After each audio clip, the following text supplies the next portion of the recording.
Good morning to those of you who are just joining us. We're going to spend just another minute here letting people come into the room, and then we'll get started.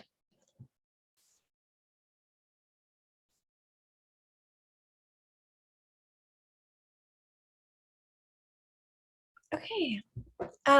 Well, good morning again, and thanks so much for your interest in California Humanities grant programs. Today is our Grantseeker workshop where we'll talk not only, but mainly about the winter and spring deadlines coming up in 2022.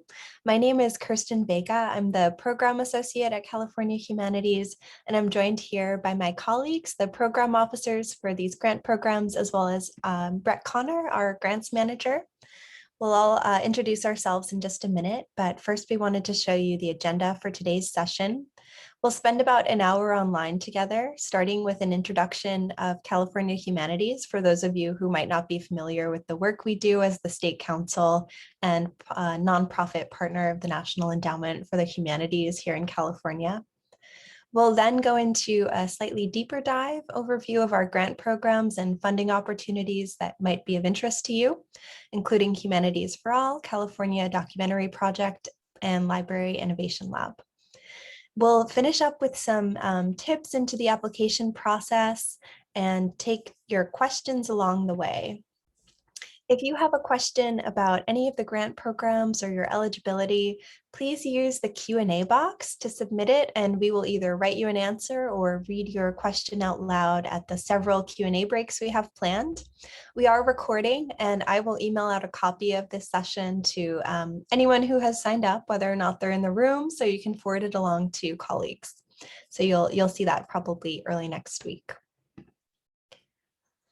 Okay, well, first of all, welcome to California Humanities. As I mentioned, we are the nonprofit partner of the National Endowment for the Humanities, also known as the State Humanities Council. Every state has one. And we partner with the NEH to re-grant funds through the state of California, and we've been doing it since 1975 with over $40 million in grants awarded through the state in those years. The mission of California Humanities is quite simply to connect Californians to ideas and to one another through our shared heritage, diverse cultures. And we find ourselves supporting public programming in the humanities, media projects in the humanities, and the work of public libraries. But we'll get into that more deeply in just a few slides. Now I'd like to have my colleagues introduce themselves, starting with Brett. Good morning, everyone. My name is Brett Connor, and I'm the grants manager here at California Humanities. And Lucena. Hi, good morning. I'm Lucena Lauvalle. I am a program officer with California Humanities, and I'm here in our LA virtual office. Hi, all. I'm John Lightfoot, Director of Media and Journalism Programs in our Oakland office. Hi, everyone. I'm Felicia Kelly, Project and Evaluation Director, also based in Los Angeles. Glad you could join us. Great. And now we're going to be turning our cameras off so we can deliver a more deep content type of slide. And I'm going to hand it over to Lucena. Thank you so much, Kirsten. So just a slide ago, Kirsten mentioned that the mission of California Humanities is to connect people of all ages, of all backgrounds, of all communities in California with ideas and one another.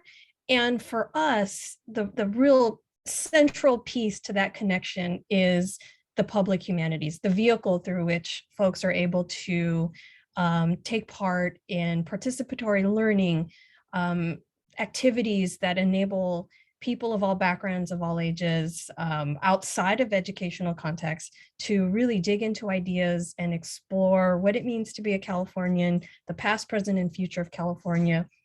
Again, that is through the public humanities. So here's just a little snapshot of one project that happened in the past. What I'll say, just as the blurb mentions, humanities, public humanities learning experiences are humanities-centered activities, projects, programs that take place outside of formal educational environments at any level. There are few barriers for entry. And as you'll see, they will take on a variety of different qualities, but really, again, that connection to the humanities is central. So I'll pass it along to my colleagues for the next slide. Thanks, Susanna. So now we'd just like to let you know about a few things we do outside of the realm of grant making. Here are some of our initiatives currently operating. The first one is Literature in Medicine. Luciana is the chairperson and director of this program. It is an initiative that connects medical professionals, nurses, and doctors with facilitators, English facilitators who can guide them through literature, poetry, comic books, fiction that has to do with the patient experience. And in so reading, they develop a reconnected empathy with the patient experience. This is operating at several sites through California, including some VA hospitals and Kaiser Permanente sites.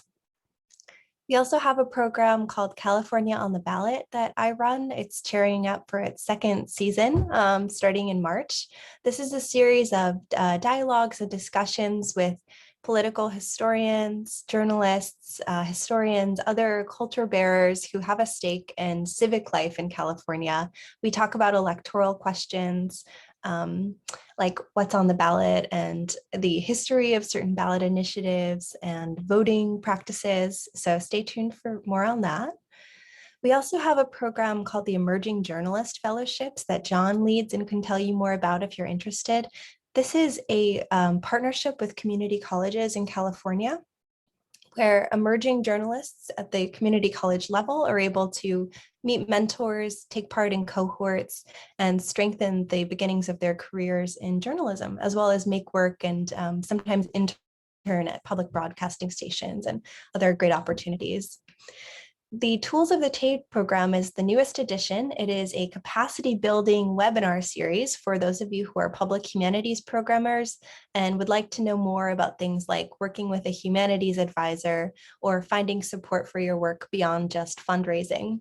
And you can sign up for programs. We've got one coming up on February 17th about humanities advisors on our website, and we'll drop a link in the chat. These, as we've already mentioned, are the grant-making programs we'll be focusing on today. California Documentary Project supporting media stories about California, national stories, California stories, or rather national audiences for California stories. And Humanities for All, a two-mechanism program with quick grants and project grants to support public programs in California, and Library Innovation Lab, a one-year cohort professional learning experience for public librarians. Okay, and now I will hand it off to my colleagues Brett and John to talk about terms you might want to know. Sure, thanks, Kristen. Hi again, everybody. So we use a number of terms and phrases in our grant making in the application process. We'll talk about them today that may or may not be familiar to you all. So what we want to do is just run through some of those key terms and give brief definitions of them, just so that we're all sort of at the same starting point. And I encourage my colleagues to chime in if they have things to add as well. So I'll do the first three, and Brett's going to do the last three, and I'll start with project director. And so this is the term that you will become familiar with if you apply to us, as this is the person who has, in most cases, the primary responsibility of implementing and completing the project that you're applying to us for. This can get complicated if it's a collaborative project, but still there needs to be one person designated as the project director for the application process, but also they will be our primary administrative contact throughout the course of the grant period. It's important to note, and we'll hear more about this in a minute, that you can only be a project director on one application or funded project at a time with California Humanities. Authorizing officials. These are the individuals at the applicant organization who have the legal responsibility or the legal authority to enter into a grant agreement with California Humanities. So receive our funds to support a project that you proposed. They need to sign off on grant applications and grant amendments and on grant agreements. Humanities advisors. You'll find that this is a primary responsibility requirement for many of California Humanities grant programs, not all, but depending on what program you're applying to, you will be required to either have one or two humanities advisors affiliated with the project. And these are people who, as the term suggests, act in an advisory role, and they can be academics or scholars affiliated with colleges or universities. They can be independent scholars or journalists or people who have studied, researched, and written about various subjects that can help inform the process of completing your project or implementing your project. Or they can be culture bearers, meaning that they have a lived experience that you really couldn't gain through a formal course of study, but that they can bring to bear to advise you in the completion and implementation of your project. Thanks, John. We'll move on to fiscal sponsor. If you are an individual or if you are an organization that would like to apply that does not have a formal nonprofit status, you will need to apply through the auspices of a fiscal sponsor. That fiscal sponsor will need to meet all of the eligibility requirements, which we'll talk about in a second. But that needs to be, typically will be a nonprofit that is recognized at the federal and or state level. Now, if you are using a fiscal sponsor, you, as the applicant, would be considered the subrecipient, that individual that's actually going to receive funds from the fiscal sponsor, or that organization that would receive the funds from the fiscal sponsor who would carry out the project, the program. That's the subrecipient. Now, matching funds, as we go further in this presentation this morning, you'll hear specifically about the different programs we offer. Certain programs of ours have a matching funds requirement. So that just means if we give you, if the grant is for $10,000, that grant program might also require a matching funds of $10,000. And those matching funds can be cash donations from other sources, from other foundations, as well as in-kind goods and services.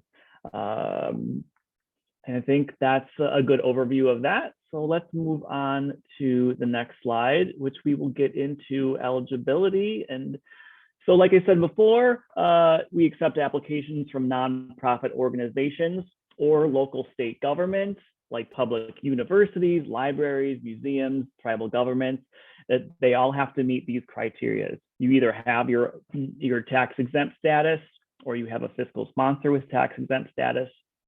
Most of our programs require that you are located in California. The exceptions are the California Documentary Project production or research and development lines. We've already talked about the third bullet about applying under the auspices of a fiscal sponsor. The fourth one, applicants should not have an active grant or a pending application with us. So most organizations can only apply for one thing at a time, one program, one application at a time. And if you have an active grant with us, you need to finish that active grant. You need to close that grant before you can apply to something else. Now, there are exceptions to that rule, which I won't get too in the weeds with that. But if you are an organization that has been previously approved with us to submit multiple applications, you know who you are. And if you have questions about that, you can certainly contact me. The fifth one here, applicant organizations and project directors must be in good standing with us. What that means is you don't have any open requirements from the past that were not finished. You don't have any overdue reports. There's no refunds that are hanging in the balance. Just that everything, if you've had past grants with us, everything was tied up in a nice little bow and closed in a successful manner. The last one is specific for Humanities for All. If you are applying to one of the quick grants and project grants, both fall under the umbrella of Humanities for All. We do have a 1-year waiting period. If you have been awarded one of those grants in the past, we ask you please wait 1 year in between before applying for a new one. Now, you can easily go to our webpage, calhum.org. The red tab that's highlighted in the middle is funding opportunities. That will take you to this neat little chart that just summarizes all of our grant programs, what they're called, when the deadlines are, a little bit of a high overview features of that program, and who you can contact if you want more information for that.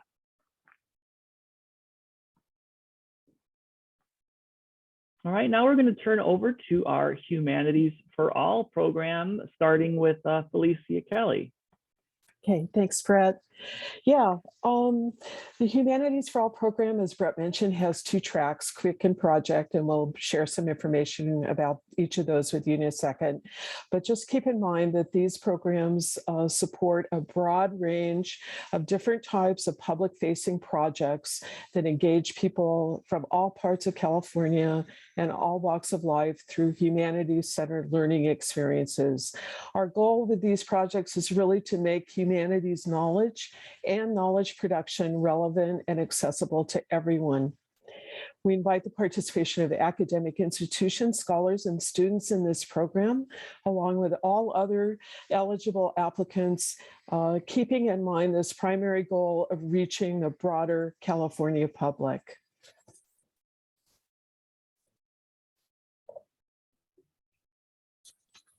So I'm going to jump in and just offer some detail about the Humanities for All programming model. So as Felicia mentioned, there's 2 tracks, a 1-year grant and a 2-year grant.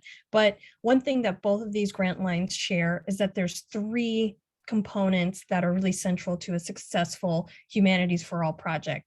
And firstly, that these projects are participatory, so that there's some sort of element which inspires and enables conversation among community members and participants. So this can come in the form of a public forum, public dialogue, as you're seeing in this list, a community-wide read. But overall, as this, as we're emphasizing throughout our presentation today, that these projects involve members of the public in either some form of humanities research, knowledge production, and also dissemination, that these ideas are shared amongst members of the public.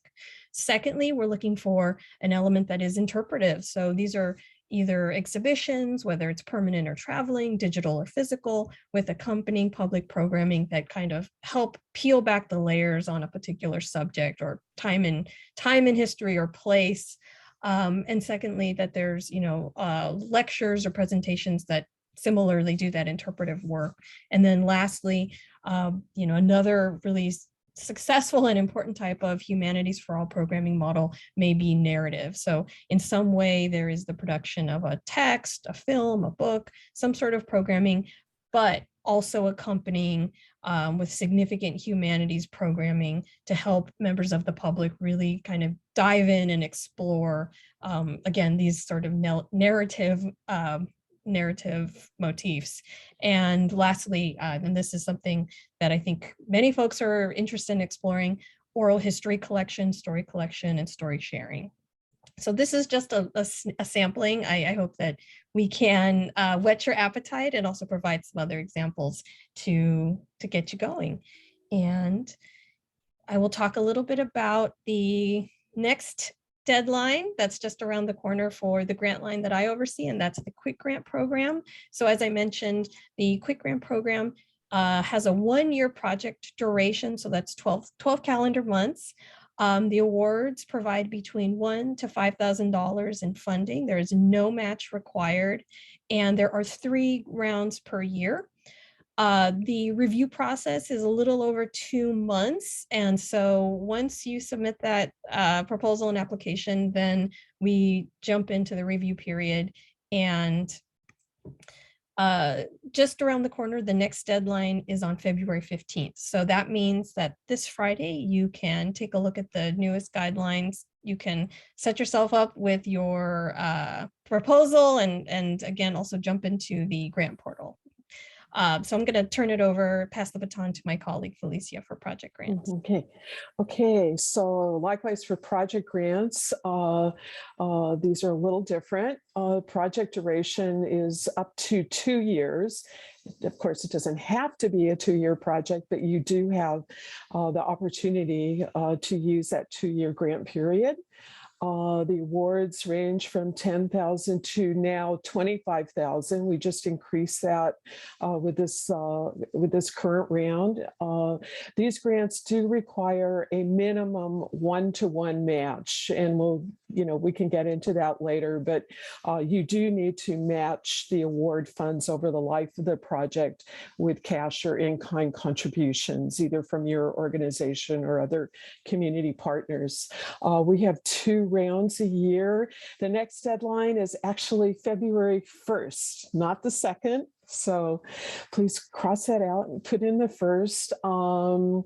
We did a informational webinar back in December that's recorded and is on the website if you want to access that recording. But for this February 1st deadline, the awards will be announced before the end of May. The grant period will be June 2022 through May of 2024.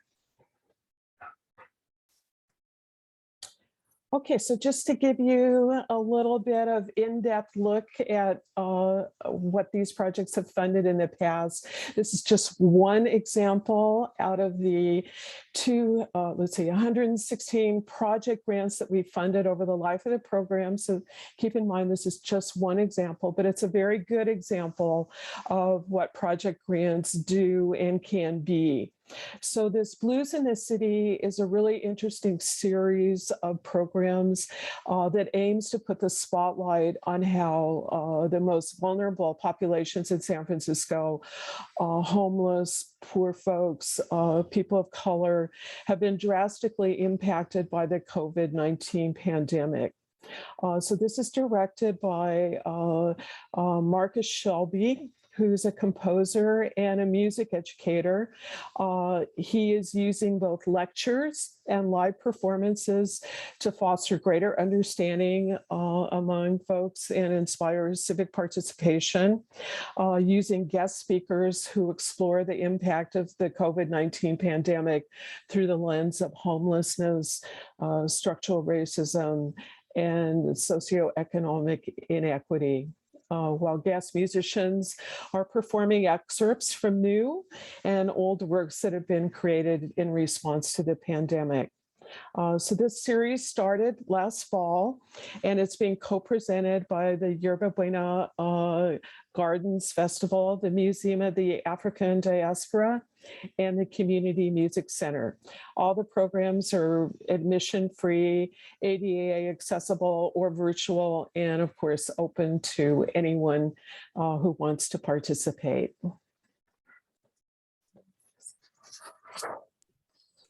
And I'll jump in and share a recent quick grant project. And this is a project that is that was entitled Little Tokyo Drift. It was presented in collaboration between the Japanese American National Museum here in Los Angeles and the Yom Yaf Foundation, which is a creative arts and cultural producing group of artists, curators, and writers here in the LA area.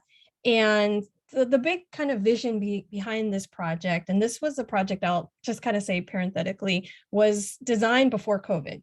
The idea was that there would be a presentation of discussions, a display of cars, but the idea was that this project would explore the history and emergence of car culture in LA's Japanese American communities. So it was a project that was also presented during the Nisei Week celebrations over the summer. So there was outdoor elements, there was a film that was produced, but the big snag that happened in the creation of this project was that, of course, a global pandemic occurred. So one thing that was really brilliant about this project was that they were able to maintain those outdoor elements. So there were, again, the different examples of some of the cars that were featured in this project were actually shown outside, so people could see that in a socially distanced way.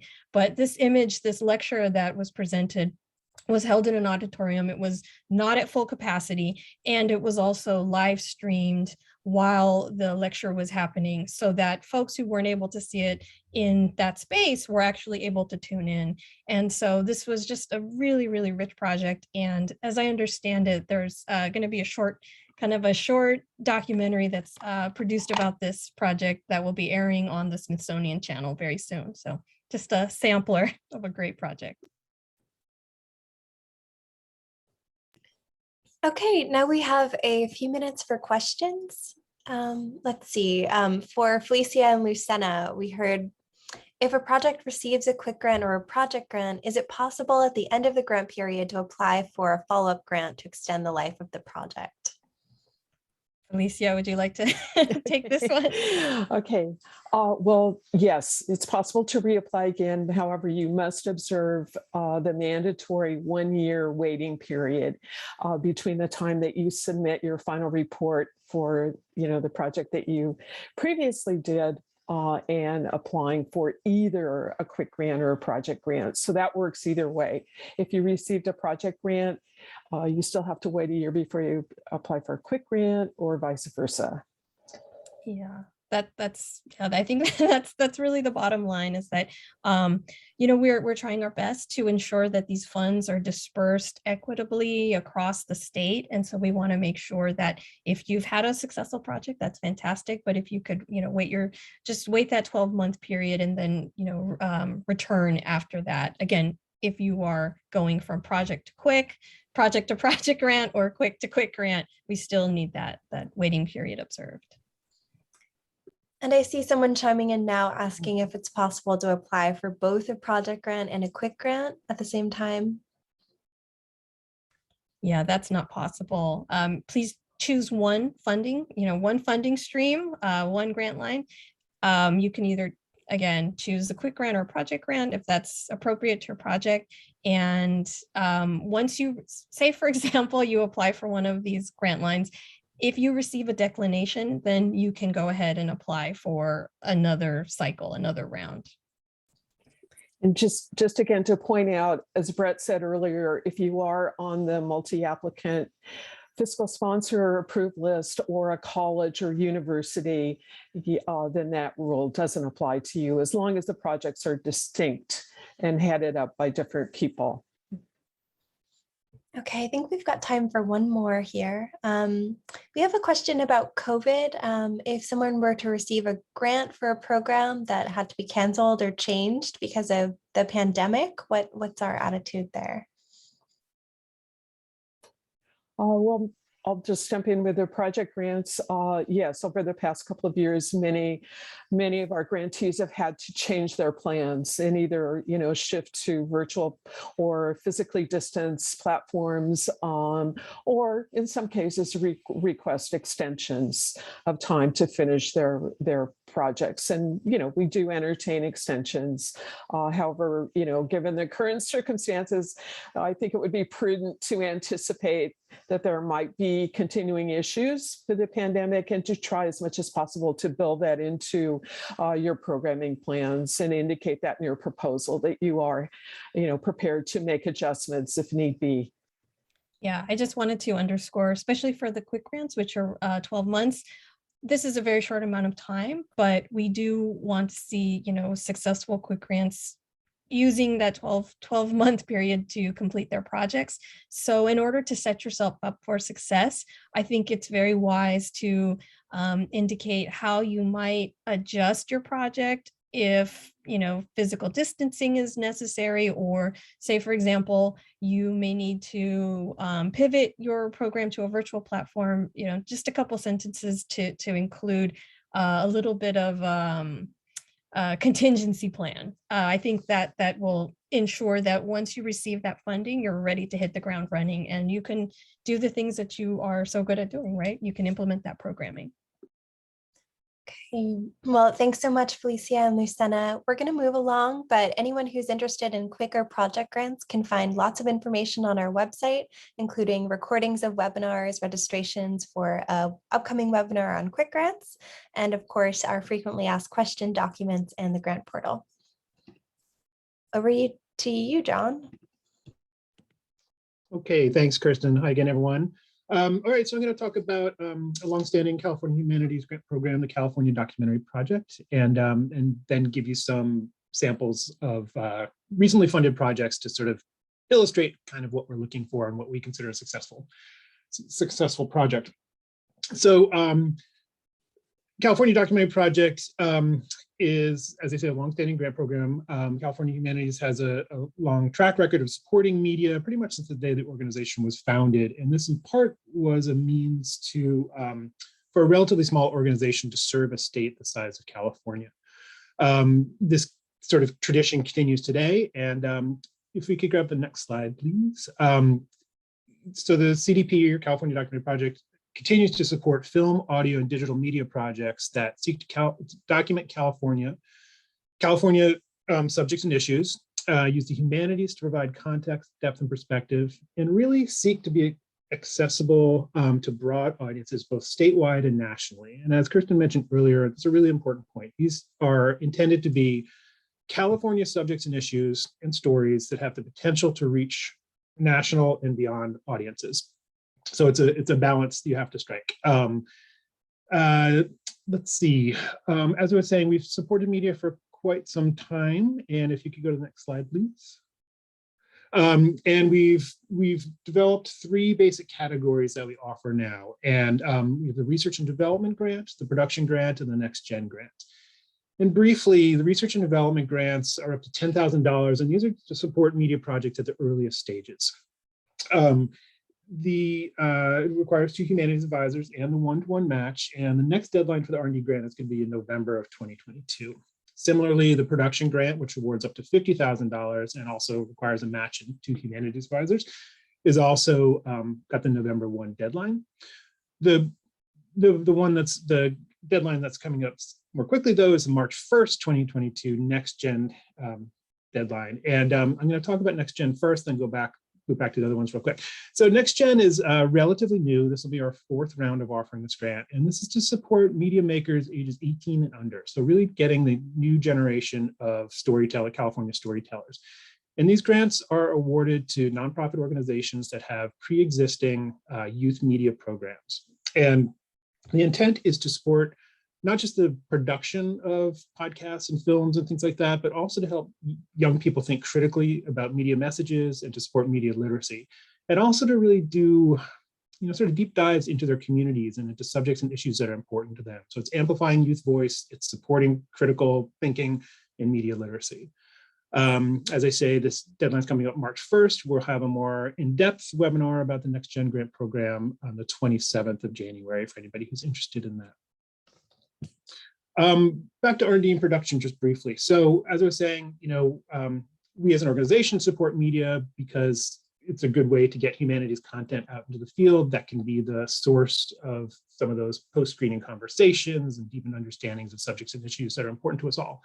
But it's important to stress that we're not a media organization, we're a public humanities organization. So our focus really, our emphasis is really on the stories you're telling and the content.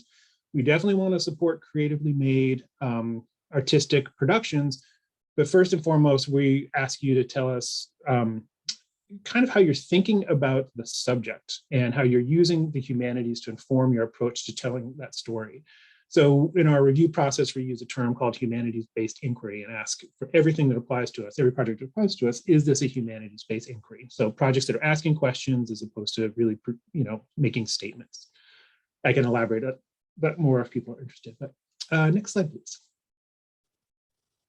So in terms of examples of some recent projects, I wanted to call out first Try Harder, which is a film by the director Debbie Lum, and we supported this at the R&D and production stage. And this is a film about San Francisco's Lowell High School and a graduating senior class and the role of race, class, and identity in making what is already a challenging college application process even more difficult. And it's a great story. It's a great film. It's highly entertaining, but it really gets at some really meaningful, important subject matter as well. This film premiered at the Sundance Film Festival in 2021 and will broadcast nationally in May 2022 on public television. Next slide, please. And this is a recent audio project from the Kitchen Sisters, What Fire Reveals. And this was a project that looked at the impact of the fires last year, a year ago, in the Santa Cruz Mountains, and the effect it's had on the communities that live there. And it was a podcast project. It was an excerpt of that was broadcast on National Public Radio, and there was a corresponding exhibition of photographs taken of folks who had, what survived the fire. And so, photograph of this young boy on the right, who's a resident, and one of his toys. And that exhibition was at the Museum of Art and History in Santa Cruz. And so it's a local project, like Try Harder, a local project that had national reach and very compelling storytelling. And finally, with Nextgen, a recently produced project from Youth Beat in Oakland, is a series that we supported called Of Oakland, where young people took the opportunity to really to go produce short films about what connects them to Oakland. And it's about their homes, about their families. They looked at questions of displacement and gentrification. And there's a series that is available through the Youth Beat website, really great, very personal narratives. And though produced during the pandemic, they did convene an in-person screening, a culminating event for the short films in Oakland. That was, socially distanced and whatnot, but it was great to see the fruition of this project and the young storytellers have the opportunity to present their films in public. I think it was very rewarding for them. All right, any questions? I know there's a lot of information delivered quickly, so if you have any questions, please feel free to ask. John, I'm seeing a question here about something you've already touched on, the idea of a California story that has a national audience. Mm-hmm. Could you say a little bit more about that? Sure. So without getting too detailed about this, we really look for projects that have two things going on. There's a very compelling, dynamic, central narrative that has a California connection, whether it takes place here, whether it's an individual from California, it speaks to a California ethos or history, whatever it might be, but that the applicant also explain why this would be resonant and relevant to people outside of California. What's that sort of macro or humanities sort of aspect that makes a story of senior students at a San Francisco high school resonate with people elsewhere? It's because it's about family expectations, it's about academic opportunity, it's about how backgrounds sort of can affect your opportunities in life. And so those are kind of universal. So that's what we're looking for, projects that can sort of satisfy both those mandates. On the ground, California subject matter with deeply and broadly resonant sort of macro themes. That helps? Thank you. Yeah. I'm seeing a number of questions here about how to meet the match, I would assume, for both CDP and project grants. So Felicia, if you wouldn't mind joining us, maybe you and John could each say a few words about how to meet the match for your programs. Yeah. So the match needs to be met, does not need to be in place when you apply, but you need to demonstrate that you've met it when you submit the final report at the end of the project. Matches can be met through other cash that's contributed to the project, through fundraising or whatever it might be, or it can be through in-kind donations. And that can either be through time of people participating in the implementation of the project. It can be through donated goods and services. In the case of CDP, the way that in-kind match adds up very quickly is through if you own your own equipment or whatever it might be, you in effect can rent that back to the project, and that counts as a contribution. There are multiple ways that can work, but you need to demonstrate to us how you anticipate that match being made, but you don't need to verify it until the end. Alicia, do you have something to add to that? Yeah, thanks, John. Yeah, absolutely the same for project grants. The things to keep in mind are that the match doesn't have to be in place at the time that you apply, but you do need to have a pretty good idea that you're going to be able to secure the resources you need to do the project that you're outlining in your proposal, either using, a combination of cash on hand, funds that you intend to raise, securing contributions from community community partners. For project grants, it's often donation of the use of a venue or support with publicity and marketing, or provision of supplies and materials, or people contributing the value of their labor through volunteer hours or reduced fees. If a vendor charges you, offers you a service or something at a reduced fee, you can count that, the portion that you don't have to pay for as part of your match. I would say just to underscore, we really do want to see the full project budget, though, not just the one-to-one match when you submit your application. A lot of times people get tripped up about that. I'd like to add just one more thing, which is that with CDP anyway, we tend to be an early funder, oftentimes the very first funder in on a project. And the match is almost never, never in place, but it's never been an occurrence that I've, in my 14 years of California Humanities, seen that a project hasn't met the match and in fact far surpassed the match when they at completion. Okay. That's to allay any fear that anybody might have about not being able to make the match. Just a couple of quick things, and thank you both so much. Actually, Felicia, if you could come back, I see one more project question that would probably apply to both you and John. Someone wondering if it's possible to be both the project director and the humanities advisor. I know this is a question we get a lot, so. Yeah, for project grants, even if you yourself, the project director, are also a humanities expert, and with many of our project directors, that is indeed the case. We do ask that you bring on someone else to kind of be a sounding board and just an advisor, someone who can contribute another perspective, humanities-based perspective to the project. Thanks. Don, anything to add to that? Nope, fully agree. Same thing for CDP. Okay, and just to quickly address a couple very specific fine-grained points here, someone is asking about using other grant funds to make their match. Yes, that can be possible, but there is a caveat where we can't accept federal funds. Do either of you want to speak about that? That's it. Well said.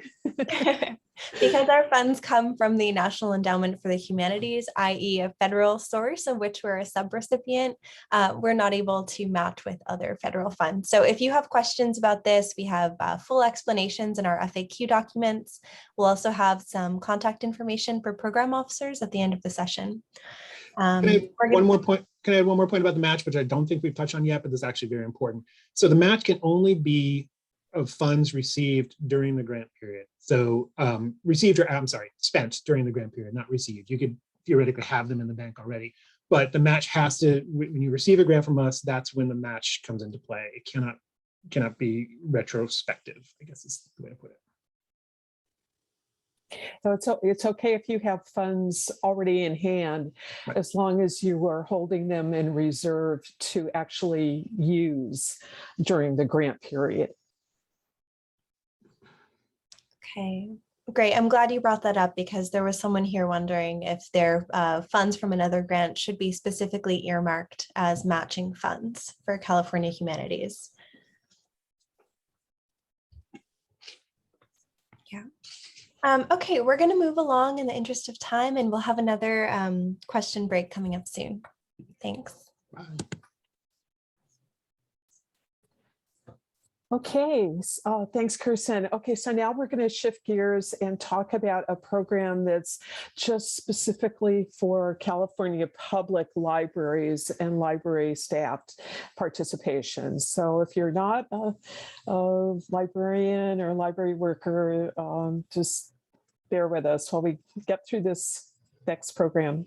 Okay, so Library Innovation Lab is a program that we launched in 2017. It's now entering its 6th year. This program provides what we call a learn by doing professional development experience for a cohort of public programming librarians or library staffers over the course of a year as they research, plan, implement, and evaluate a new public humanities program that aims to engage immigrants or a target group of immigrants in their community. So during the course of their participation in this project, participants develop skills, gain confidence, and make connections within their communities and with library colleagues across the state. A $5,000 grant to each participating library provides some risk capital for experimenting with innovative public programming.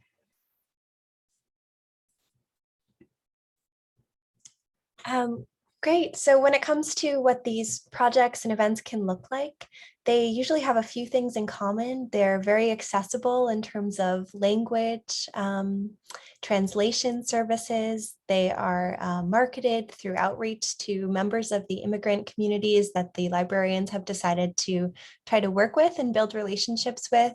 The actual outputs can take many forms. We've seen story sharing circles, oral history projects, exhibits that feature through photography and narrative writing members of the communities and their personal stories.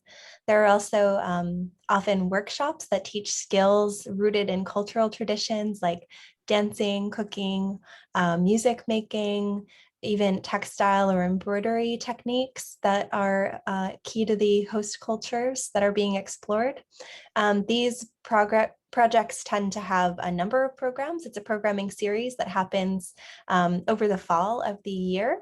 So you can see a full list of projects that have been supported on our website under the Library Innovation Lab tab. Yeah, so these are cash grant awards of up to $5,000. We do require a one-to-one match again with this program. So the same kind of rules and regulations that we talked about earlier would apply here in this case as well. Again, please note that application eligibility is limited to California-based public libraries or library serving organizations such as a Friends Group or a library foundation. The next deadline will be March 1st of this year, and we will be doing an informational webinar for applicants next Friday. So if you're interested, please go to the webpage and sign up there, or feel free to contact us. Great. And thanks all for your questions. Keep them coming. We have another break at the end of the session. I think I'll recommend that we move along to that since we're getting a little tight on time and I don't see any Library Innovation Lab questions. But yeah, again, please do sign up to join us for next Friday's Library Innovation Lab webinar if you'd like to know more, or get in touch with Felicia, who's always happy to talk to librarians interested in that program. Okay, over to you, Luciana. Hi, everyone. So now that you've heard about the different funding opportunities, I wanted to take some time to talk a little bit about those elements that really help a project rise to the top, that help a proposal stand out. So I'm going to run through these quickly, but I would say if there's anything in this list that you have a question about that pertains to a specific grant line, this might be a great place to schedule a phone call or just shoot an email to one of the program officers.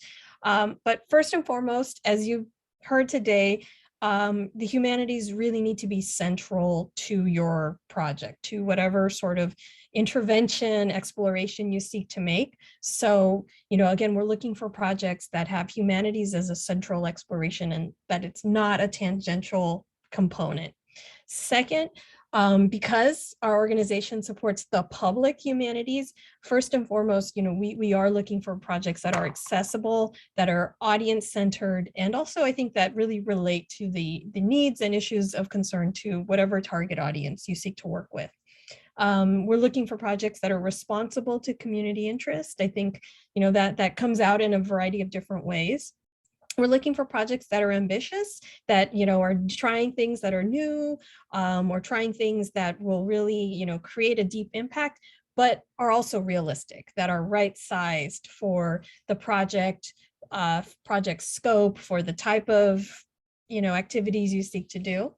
Last in this list is also that in especially in relationship to CDP, that there is a potential to reach and engage both statewide and national audiences. And I think John provided some really great rationale as to why that helps a project stand out.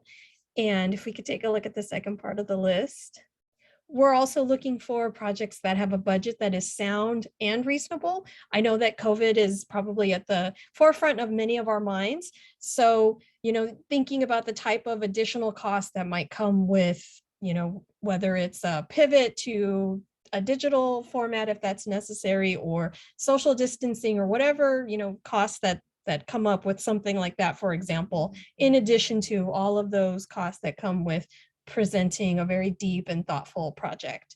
We're also looking for project teams that have the needed capacity. They have the skills, they have the resources, they have the connections in the community to do what they set out to do. And also that the personnel, the people who are working on this project are qualified and have relevant experience to take on a project of this magnitude. And last but not least, I think, this is something we've talked about a lot, again, that a project demonstrates the proposal demonstrates a commitment to the partners, the community, and also the goals at hand. So I'll pass it on to my colleagues. All right, to get a little bit more technical, you will find that there, depending on our grant programs, there are some things that are required from us across the board. For instance, an application form, a proposal narrative, a budget, certification from your authorizing official. And then there are other things that are going to vary between the grant programs. Some we ask for media samples, some we ask for support materials, resumes, a timeline of activities. If you are fiscally sponsored, we may ask you for a memo of understanding or a fiscal sponsorship agreement. All of these requirements that are going to be part of your application, part of your proposal, need to be entered through our grant portal. Your application is submitted through our grant portal. And on our webpage, along the very top of our webpage, on every single page, you will see this little banner that you see across the top of the screen right now. And you'll see that the grant portal link is circled there. So of course, on our webpage in that funding opportunities screen that we showed you earlier, you can read about all the particulars of the different grant programs. And then in the grant portal is where you will pick one to read about and to officially apply. A reminder that no information regarding applications can be submitted to us via email, snail mail, fax. Everything must be submitted on the grant portal by 5 p.m. Pacific time on the deadline date. Let's see, next, application tips. So your other program officers have already talked about this, but making sure that your project is a good fit with our funding with the funding priorities and the focus of your program. Again, read those guidelines documents. We have a guidelines document for every one of our programs, and make sure your project fits those guidelines. Make use of our resources.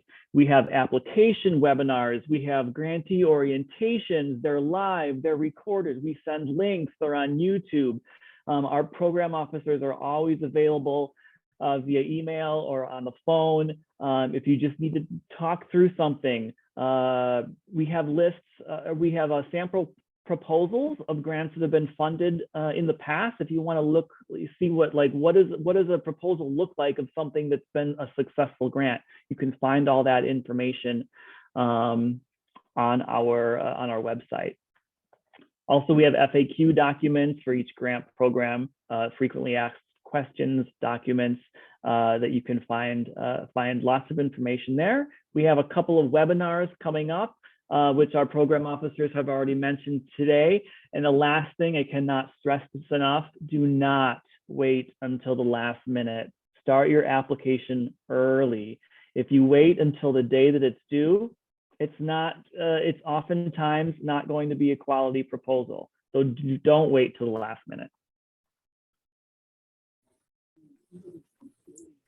Okay, just a few things to underscore what Brett said. Please, the most important thing of all, follow the guidelines and provide the information that we're asking you to provide using the appropriate format that's outlined in the guidelines and the templates if they are provided. It's really sad, but with every grant round, we always get a few proposals where people didn't follow the directions and their proposals, even though it's a worthy project, it's just not going to be competitive because you're not providing the information that we're asking for. So then, yes, as Brett said, and this is really important, general grants personship, always allow yourself enough time to go back and review, edit, and proof your narrative and budget. Make sure that the different pieces of the proposal line up with each other so that you're not saying one thing in the narrative and then the budget or timeline shows something completely different. And then, of course, finally, make sure that all the required pieces and parts of the application are there. And they do vary depending on the particular grant program that you're applying for. So again, go back to those guidelines, make sure that you've done everything that we're asking you to do and attaching everything before you finalize your application.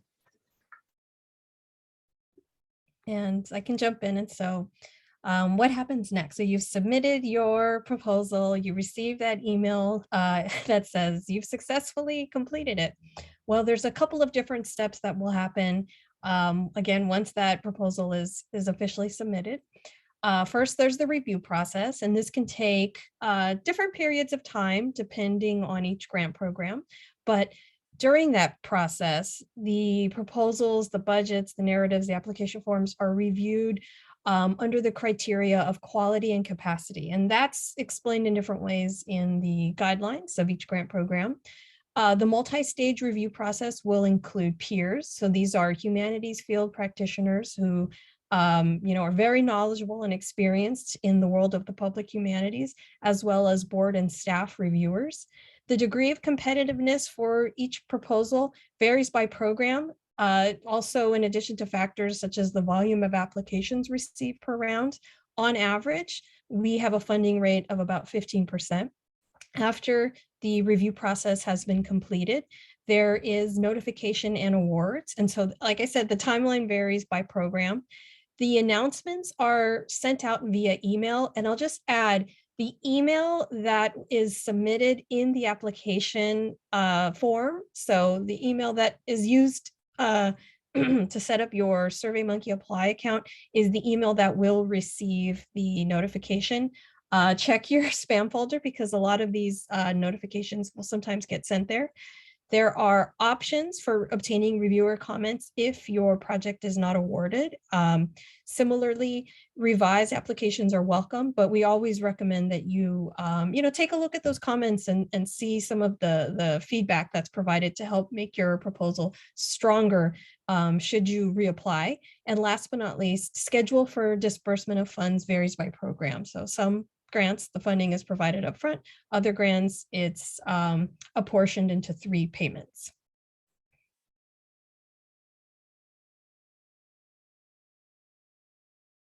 And I guess I can continue. I don't know if I'm the only. Sorry, that's Okay. me. I just lost my mute button for a second. All right. So what is required of grantees? So if you are awarded, if you are chosen, if you are selected, you will get an email with you will get a grant notification email. You will get sent a grant agreement that that the project director will need to sign, as well as your authorizing official will need to sign. We would strongly recommend you to attend the orientation session, which again, if you're granted, you will receive an email about all that kind of stuff. And this orientation session is kind of a meeting for about an hour that basically will review all the different requirements and to-dos that we're expecting of you through the life of your grant. If there are any changes that you need to make to your grant. For instance, if you need an extension, if the project director is going to change, if your fiscal sponsor needs to change, if the scope of your project needs to change, if the budget changes more than 25%, that all has to be requested formally on the grant portal in advance. An important requirement is acknowledgement, making sure that California Humanities and the National Endowment for the Humanities are properly acknowledged in your programming, in your publicity, your public speaking, any media outreach, press releases, a flyer, any media, podcast, documentary, all that kind of stuff. We need to be acknowledged as a funder. And always keep us informed about your upcoming events. Again, if you were granted, we would show you the event form and how you would submit all of your event information to us, and so that we can, of course, if we are available, we want to attend your events. As you work on your project, of course, you're going to monitor your project. You're going to measure how you're doing with your objectives, your outcomes, your impact, and you'll report on those through different reports along the way. Secure your matching contributions, track your budget. You will ask for your budget depending on the grant program once or twice throughout your grant to make sure you're on track. And then at the end, you'll submit a final report with documentations, with marketing materials, with any products that were produced, if there was a program or a flyer or a booklet or a zine or whatever physical item may have been produced. And then any outstanding funds will be dispersed following the acceptance of your final report. Thanks, Brett. And I just want to add that Brett has created a wonderful grantee guidebook. So in the event that you are given a grant, you will have all of this information laid out to you, very organized and easy to follow. Since we're at the end of our hour, I'm just going to flash contact information for all of the program officers and Brett here. If you have any questions, please don't hesitate to get in touch with one of us, and we'll do our best to talk you through any questions that you might still have lingering after the webinars or point you to other resources. You can also keep in touch with us using our monthly e-newsletter, and you can sign up for that on our website. As I mentioned at the top of the hour, we will be sending a recording of this video around via email to everyone who signed up. It will also be on our YouTube channel and on our Funding Opportunities webpage. So with that, if colleagues wouldn't mind coming back on just to tackle the last of these questions, we'll stay on just a few minutes more, and please stick around if you have more questions. Okay, let's see. So we had a specific question for project grants, and I think it might be an interesting one to answer. The question is about support materials. They're wondering if they have existing letters of recommendation for an NIH grant. Would that be a good piece of support material to upload, or would it be better to have fresh support letters written for California Humanities? I think if the support letter from another potential, participant or funder is relevant to the project that you're proposing for us, then yeah, it's fine. But if it's for a completely different activity, no, I don't think that would be the best option. You should try to get something that's directly relevant to the project that you're asking us to support. Okay, great. Thanks, Felicia. I'm also seeing a question here that maybe each of the program officers could touch on. It's about compensating project directors. When you're looking at a budget, what kind of compensation do you like to see, and is there a cap? That's tricky. I'd say in my experience, there's no set rate. I mean, I think it depends on one's experience, a lot of things. I mean, a corollary to that is we don't want people to self-sacrifice in our budgets. We do want to see people compensated, but it's really up to you, in my experience, to set the rate. But I would say it's a red flag in a CDP application if there's nothing going to the project director at all. There'd be concerns about sustainability and completion of the project. Felicia and Luciana, do you? Yeah, I can jump in. I've seen a variety of different things. I know some applicants have looked at guidelines that organizations like Wage have created, and that's, a resource that some folks use. But I think what John is saying, I agree with that. You know, you want to ensure that the different components, whether it's the personnel, whether it's the administrative overhead and the program, that all of those kind of three buckets have enough funding and resources to ensure that that really, you know, people are not stretching themselves and sacrificing and you know, putting the success of the project over their own, you know, material needs and interests. But also, you know, if we see a project that all of the funding goes towards maybe personnel and nothing goes towards the program, we're going to have questions about how feasible it is, especially, you know, nowadays we're seeing projects that may be solely virtual, but there are hidden costs, you know, in presenting a virtual program, whether it's like material, a camera person, or a subscription to a platform. All of those things do, you know, do have costs tied to it. And we want, as we said, we want to see a very reasonable and feasible budget so that all of those components are, you know, are satisfied. Yeah, agree with what John and Lucena have said. And this is why it's so important for you to give us a full project budget so that we can see how, you know, one cost fits in with your overall plan, right? And yeah, of course, there's no way we can set, you know, target numbers because people are coming from very different circumstances. And, you know, some people are working at well-resourced organizations, or they're able to use, you know, staff time to cover project expenses, whereas other people, perhaps at smaller organizations, you know, don't have that option. So, you know, again, it's just really important to make sure that your budget is really clearly detailed, you know, that you provide a cost basis for the amounts that you're putting in your line item budget, that you explain how you came up with those numbers, you know, and really show that you've put a lot of thought into this and that it, you know, it is valid and realistic. Okay. Yeah, thanks so much, everyone. I also see, Brett, one more question here that I know you've already touched on a bit, but maybe could you talk about what a person at a university who knows there are multiple grant applications coming out might want to keep in mind? Right. Our rule of thumb for universities is that each department can apply for something at a time. So we know that there's going to be multiple applications coming from research universities.